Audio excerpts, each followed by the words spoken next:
പ്രചരണത്തിന്റെ ആവേശ കാഴ്ചകളാണ് Kasaragod ജില്ലയിലെങ്ങും.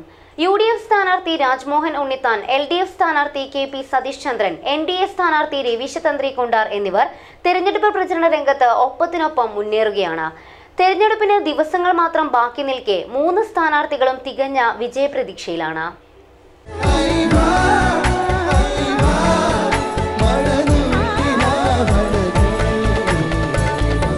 Aiwa Silks, Kasaragod, Kanhangad, Mangalore.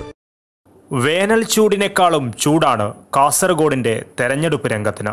ആവേശം അണപൊട്ടിയൊഴുകുന്ന തെരഞ്ഞെടുപ്പ് കാഴ്ചകളാണ് മണ്ഡലത്തിലെങ്ങും. ഓരോ നിയോജക മണ്ഡലങ്ങളിലും 3ാം ഘട്ട പര്യടനമടക്കം നടത്തി പ്രമുഖ മുന്നണികളുടെ സ്ഥാനാർത്ഥികൾ പ്രചരണ രംഗത്ത് ഒപ്പത്തിനൊപ്പം മുന്നേറുകയാണ്. സിറ്റിംഗ് സീറ്റ് നിലനിർത്തുകയെന്നതല്ല, വൻ ഭൂരിപക്ഷം. അതാണ് LDF സ്ഥാനാർത്ഥി KP സതീഷ് ചന്ദ്രന്റെ ദൗത്യം.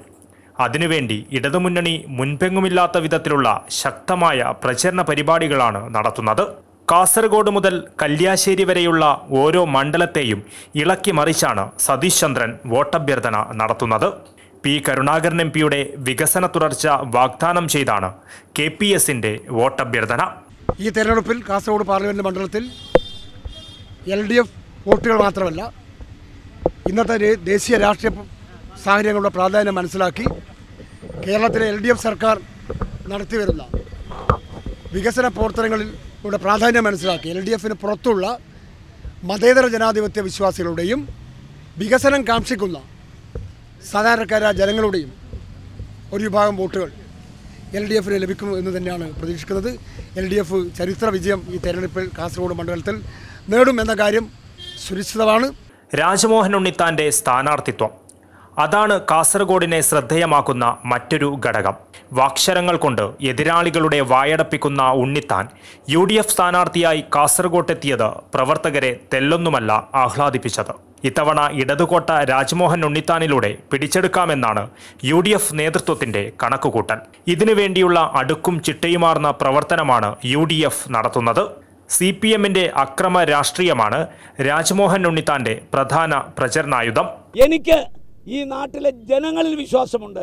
അതേസമയം ഇടതുപക്ഷ മുന്നണിക്ക് ഈ നാട്ടിലെ കള്ളവോട്ടിലാണ് വിശ്വാസം. ഞാൻ ജനങ്ങളിൽ വിശ്വാസം അർപ്പിച്ചുകൊണ്ട് പറയുന്നു, ഞാൻ ജയിക്കും. അവര് കള്ളവോട്ടിൽ വിശ്വാസം അർപ്പിച്ചുകൊണ്ട് ജയിക്കുമെന്ന് പറയുന്നു. എത്ര കള്ളവോട്ട് ചെയ്യാനാ? അതുകൊണ്ട് ഈ തെരഞ്ഞെടുപ്പിൽ UDFന്റെ അവസാനത്തെ വോട്ടും ഞങ്ങൾ പോളിംഗ് ബൂത്തിൽ കൊണ്ടുപോയി ചെയ്യിക്കും. രാജ്മോഹൻ ഉണ്ണിത്താൻ ഡൽഹിയിൽ പോയിരിക്കും, അതിന് യാതൊരു തർക്കവുമില്ല. അവസാനം പ്രഖ്യാപിച്ച സ്ഥാനാർത്ഥിയാണെങ്കിലും പ്രചരണത്തിൽ ആദ്യമെത്തുവാനുള്ള പ്രവർത്തനങ്ങളാണ് NDA സ്ഥാനാർത്ഥി രവീശതന്ത്രി കുണ്ടാറിന് വേണ്ടി നടക്കുന്നത്. CPMന്റെയും കോൺഗ്രസിന്റെയും പ്രബല കേന്ദ്രങ്ങളിലടക്കം നേരിട്ടെത്തി പ്രചരണം നടത്തുന്ന രവീശതന്ത്രി കുണ്ടാർ പ്രവർത്തകർക്ക് ആവേശമായി മാറുകയാണ്. ഓരോ കേന്ദ്രങ്ങളിലും രവീശതന്ത്രി കുണ്ടാറിന് ലഭിക്കുന്ന സ്വീകരണം NDA നേതൃത്വത്തിന് ആത്മവിശ്വാസം പകരുന്നു.